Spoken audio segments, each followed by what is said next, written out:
Okay, so this is not my original idea.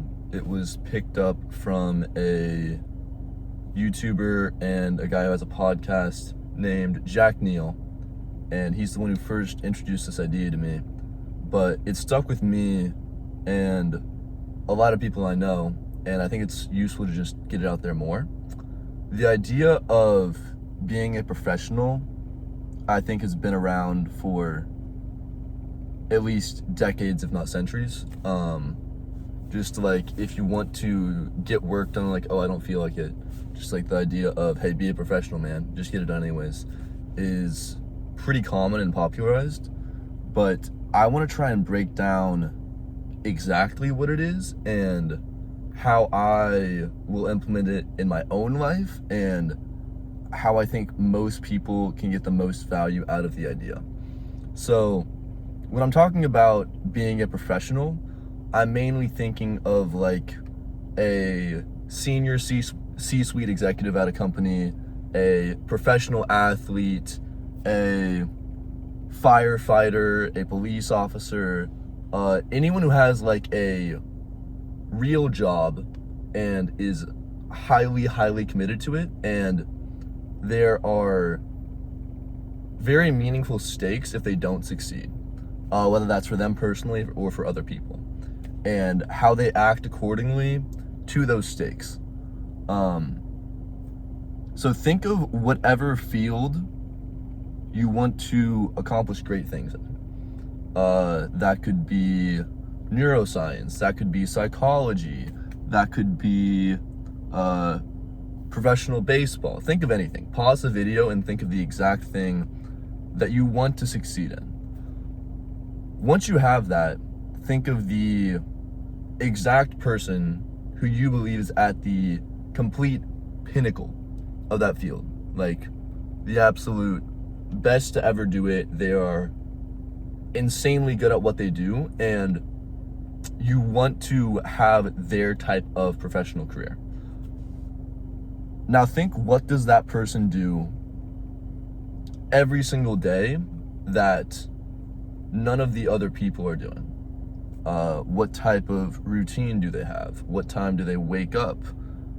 How often do they train? How often do they get certain work done? What sacrifices have they needed to make to get to that in their life? Even as simple as, what content do they consume? What music do they consume? What movies, what TV shows? Everything to the last minute detail. Think of what a true professional does, and think, do you want that to be you? And the answer could be no. You could think, well, I really want to become a neuroscientist, but it seems like the people at the top of my field, they've all like ignored their social life, ignored their family and stuff like that. And don't get me wrong, there are a lot of people who don't, but let's say the person that you admire most at that field has gotten to that point through ignoring a lot of other things. So the answer may be no, you don't want that life. So then you can make your way down to see someone whose life you actually do want, who's also a professional, and then emulate it from there. And this is truly, at its core, I believe, and basically it's an identity shift.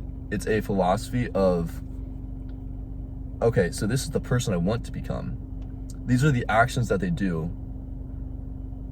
So if I just perform these actions consistent enough, that professional identity has now, like, basically, it's who I am now. And that allows me to truly believe I'm a professional, and it's a compounding effect. I personally believe that the more you act as a professional and believe that you are a professional, and even like telling more people like, yeah, I want to be a professional, or if you actually are a professional, I am a professional in this field, I believe the less willpower it will take for you to be able to do those actions, be able to truly believe that you are a professional, and the more that it will just come naturally as your identity. Because let's say this is a very extreme example, but let's say someone tells you like, hey, you know that kid over there? Go like drop kick them.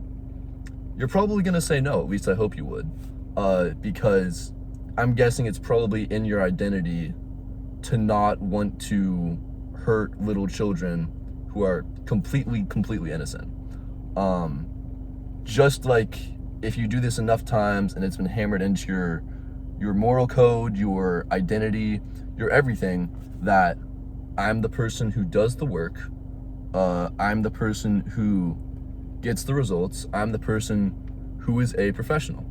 Now again, that's a very extreme example, and I'm sure there are better ones out there, but the whole point of this is just to, even for me, because I haven't actually had this effect in my life, but that is what I want to have in my life, where the more I reinforce the actions, the belief, and speaking it out loud of the profession that I want to achieve in, the more that becomes a part of me and the more that I align myself to that person.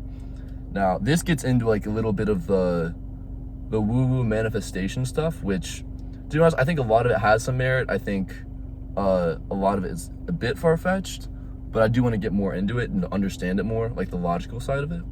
But that's a different tangent. To bring it back to the main core point here, if you can just implement the philosophy of being a real professional in your field of choice and understand that the actions that you need to become to take that to become that person, do those every day and install the identity into yourself, you basically become that professional. And that paradigm shift of I am a professional, I believe, can make all the difference in my own life and most likely yours. Because that's when the times get difficult, it's like, why would I do this? I'm a professional. Simple. I have to. That's who I am. And that's the whole point of this, to get past the difficult times by just being a professional. It's who you are. And I think most people, I'm not going to say all, but most people who have achieved really great things have had that sort of belief or a similar type of things where they have a strong reason when things get difficult, like, this is who I am. I'm a psychologist. I am a athlete. I am a doctor. Like, just having that simple belief in your mind, especially during difficult times, that I think what allows people to push past their limits and truly be able to succeed in the field that they want to. I hope you enjoyed, and thank you for watching.